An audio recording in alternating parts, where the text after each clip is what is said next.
Hola, soc la Laura Arroyo, psicòloga de l'EAPS de la Fundació Vilaniu i us parlaré de l'autocura i de la gestió de l'estrès.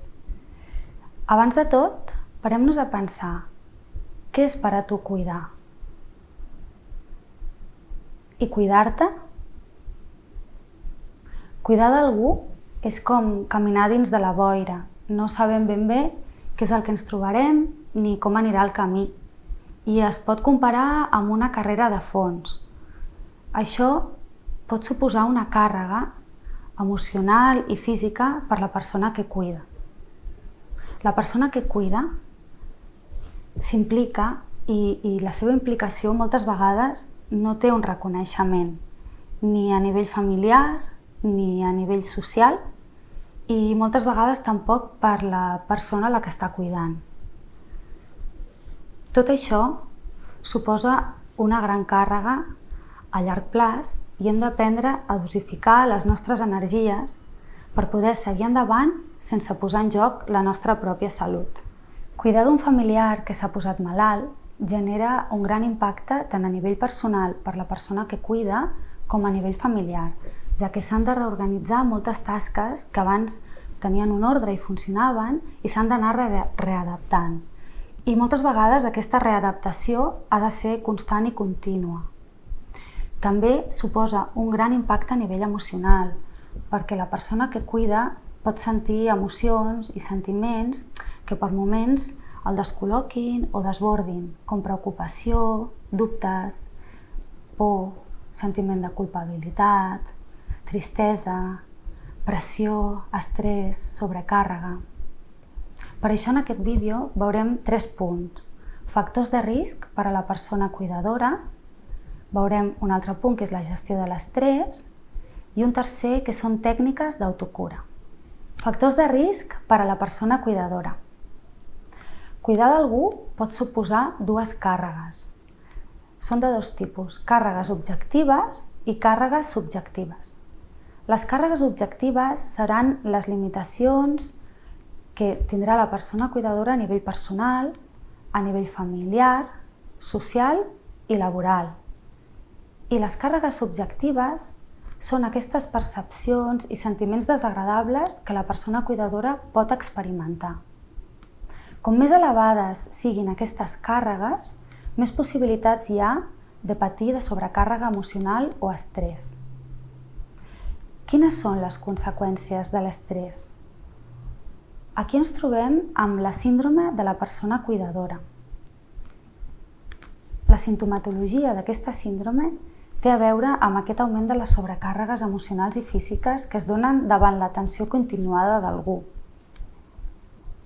La simptomatologia és sentiments de tristesa, simptomatologia ansiosa, depressiva, aïllament social, dificultats per gestionar els hàbits de la son, de l'alimentació, dificultats per trobar espais propis, gratificants, dificultat per delegar i dificultat per seguir endavant amb la pròpia vida. El segon punt és la gestió de l'estrès. Com cuides de tu? Les persones cuidadores normalment tenen molt clares les seves obligacions, però s'obliden de vegades que també tenen drets. Coneixes els drets de les persones cuidadores? Te'n diré alguns, la resta els trobaràs als annexes. Tens dret a dedicar-te temps sense sentir-te culpable. Tens dret a estimar-te i a ser reconegut per la teva família i per la societat. Tens dret a posar límits i a dir que no. Tens dret a cometre errors. I tens dret a cuidar del teu futur. Les persones cuidadores tenen necessitats i és important que les escoltis. Tant els drets de les persones cuidadores com les necessitats que apareguin en tu són una guia per aprendre a gestionar el teu estrès, ja que et donen una orientació de per on seguir. Necessites ser recolzat a nivell emocional pel teu entorn, per les persones que estimes o per altres persones. És necessari que puguis fer relleus amb altres membres de la família o altres persones per cuidar el teu familiar. És necessari que puguis formar-te i que tinguis un temps per poder-ho fer. és necessari que puguis delegar algunes tasques i és necessari que coneguis els recursos i ajudes socials que hi ha. Com gestiones les teves emocions? Davant una reacció emocional intensa, és important seguir una sèrie de passos. El primer de tots és parar i prendre consciència de què és el que estàs sentint, que estàs sentint alguna cosa que t'està removent o que t'està impactant. El segon pas és observar i identificar què és el que sents, quina emoció hi ha darrere. El tercer pas és validar. Validar és reconèixer i acceptar que tens aquesta emoció i donar-li espai, donar-li cabuda. Perquè l'emoció t'està donant una informació i t'està parlant de què és el que necessites. I el quart pas és fer quelcom amb aquesta emoció i aquesta necessitat. Pot ser mantenir-la, si és que t'ajuda, reconduir-la o fer alguna cosa, prendre alguna acció. El tercer punt són les tècniques d'autocura. Aquí veurem 5 parts.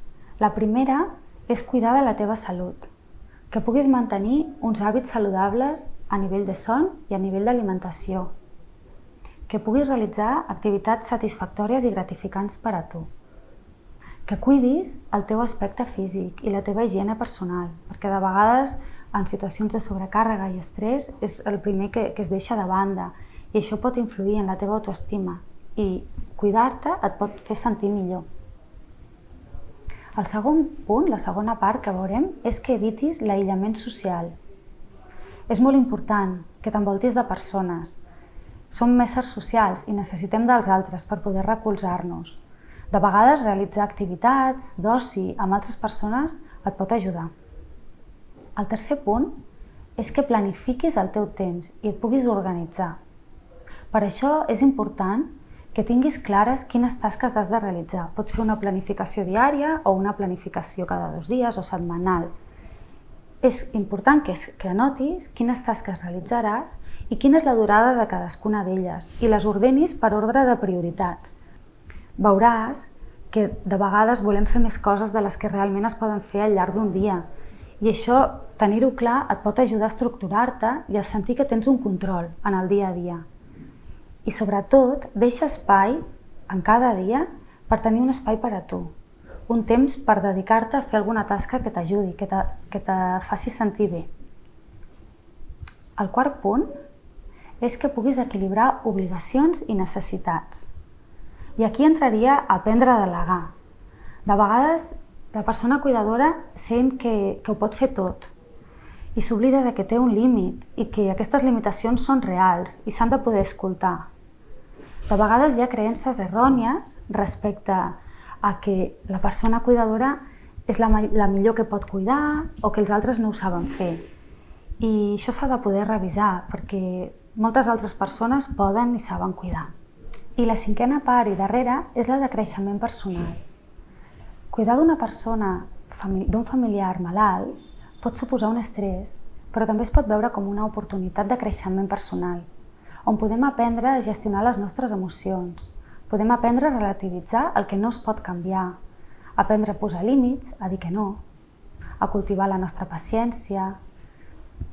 Tenir present tot això et pot ajudar a buscar eines dintre teu o a fora per seguir creixent, per seguir evolucionant i sentir-te millor. Cultivar l'espiritualitat també pot ser una font de creixement personal. Qüestionar-te respecte a la teva existència, respecte a la teva pròpia mort.